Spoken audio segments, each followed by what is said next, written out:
On poursuit ce Lex Inside et on va parler spoofing. Comment les entreprises peuvent-elles se protéger de cette arnaque avec mon invité, Émilie de Vaucresson, associée chez Joff et Associés. Émilie, bonjour. Bonjour Arnaud. Alors le spoofing est une arnaque qui est de plus en plus fréquente, mais qu'est-ce que le spoofing et quelle est l'ampleur de ce phénomène? Alors le spoofing, c'est effectivement une arnaque qui consiste à usurper l'identité des entreprises ou des personnes qui sont victimes de ce spoofing. D'accord. L'ampleur est de plus en plus importante. On estime aujourd'hui, à peu près en 2023, que ça représente plus de 379 millions d'euros de fraude. Donc Ouais, c'est c'est énorme. voilà, c'est une grosse ampleur. L'objectif de ce type d'arnaque, quelle est-elle? C'est d'utiliser la confiance, de jouer sur l'émotion, de jouer sur l'urgence pour que des personnes en situation de confiance remettent des données, des informations, voire de l'argent à un escroc voilà, qui en profite et qui utilise un certain nombre de mécanismes pour obtenir cette confiance des personnes. D'accord. Alors maintenant qu'on sait ce qu'est le spoofing, quelles sont les différentes formes de spoofing qui visent les entreprises? Alors, il y a plusieurs formes de spoofing. Il y a le spoofing par usurpation de mail. D'accord. Ça consiste en fait à utiliser l'adresse email ou une adresse email qui est très proche de celle d'une entreprise et de laisser croire à la personne qui va recevoir l'email que c'est l'entreprise d'origine qui a D'accord. adressé cet email. Ça peut consister en des faux sites, ce sont des sites frauduleux, dont l'adresse email, enfin L'URL. l'URL exactement, est très proche de celle de la société usurpée.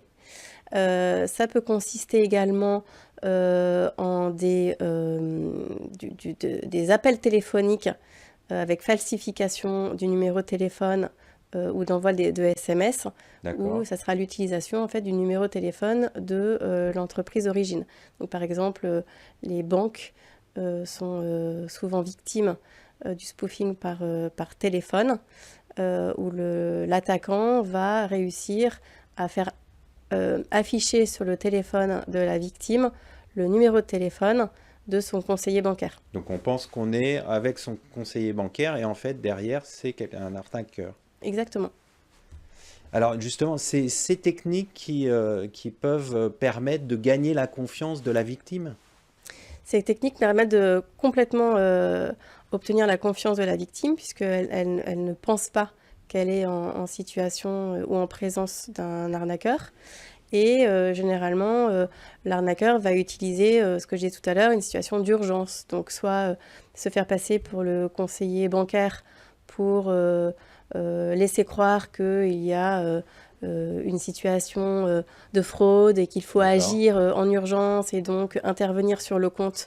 Et la personne va se laisser en fait emmener et manipuler par l'arnaqueur directement par téléphone. Ça peut être aussi des situations où la personne va aller spontanément sur un site internet qui est un faux site, mais elle y aura été amenée en fait soit par de la publicité ou par D'accord. des actes, par du mailing, Et elle va pour renseigner des données personnelles. exactement, et pour lui laisser croire en fait qu'elle peut être la première à bénéficier d'un avantage particulier, par exemple pour investir auprès de D'accord. sociétés, etc. Alors pour se prémunir de ce type d'arnaque, quelles sont les étapes clés pour une entreprise victime de spoofing?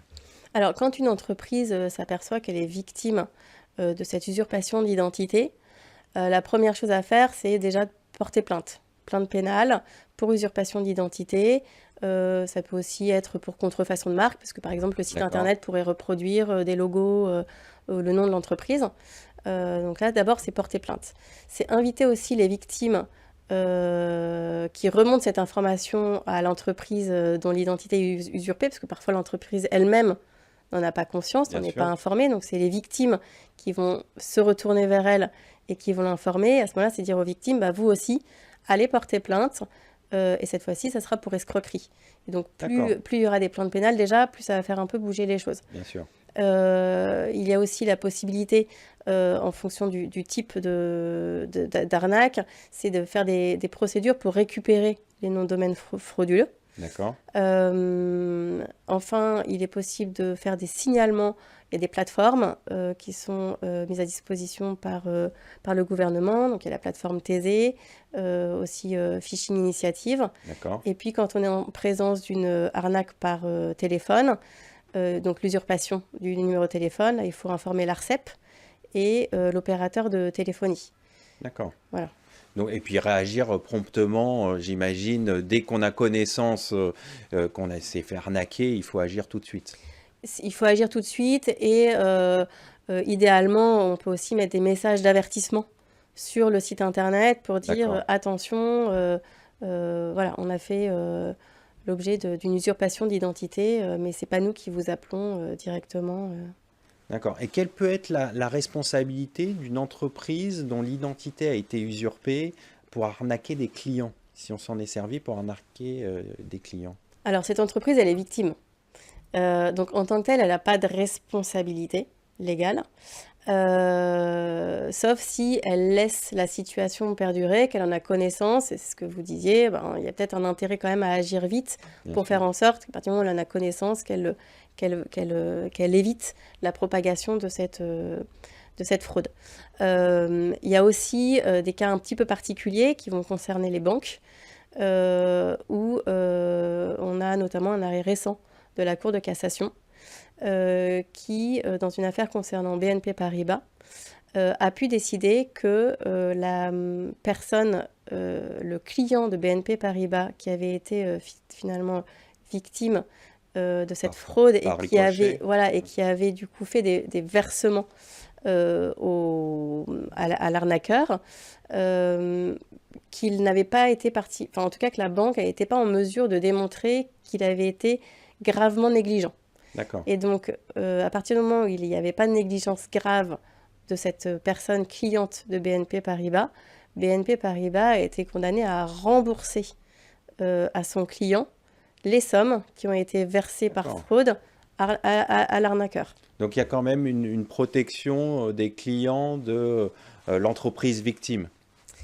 Oui, il y a des protections de ces personnes-là, étant précisé que là, ça s'est retourné contre BNP Paribas qui a dû payer Oui. et rembourser son client.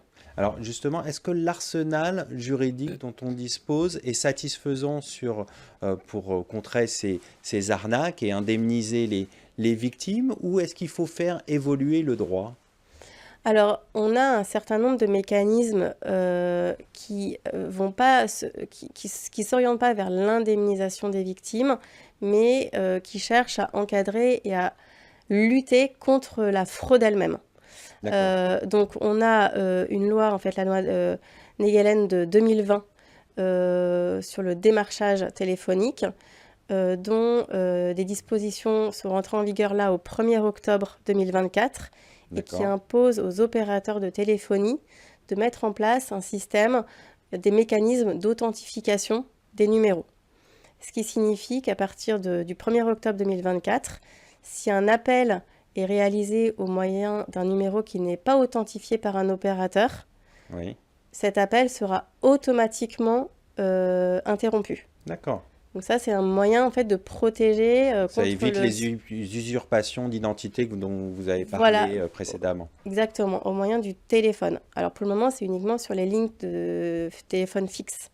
D'accord. Mais on parlait tout à l'heure du conseiller bancaire. Le conseiller bancaire, c'est un numéro de téléphone fixe qui est utilisé, donc ça sera un moyen de limiter et d'éviter ces fraudes. Voilà. On a aussi dans la loi SREN de 2024 un dispositif qui est prévu, qui permet aux autorités à une autorité administrative qui doit être désignée D'accord. et qui pourra soit demander à l'éditeur d'un site internet frauduleux de supprimer son site internet et à défaut de le connaître, pourra demander au fournisseur d'accès de supprimer l'accès à ce site internet D'accord. ou alors de mettre un message d'avertissement que l'internaute pourra lire et devra accepter avant d'accéder au site frauduleux. Ça, c'est encore un outil qui est très intéressant pour contrer ces arnaques. Exactement. Bon, on va terminer là-dessus. Merci d'être venu sur notre plateau. Merci Arnaud.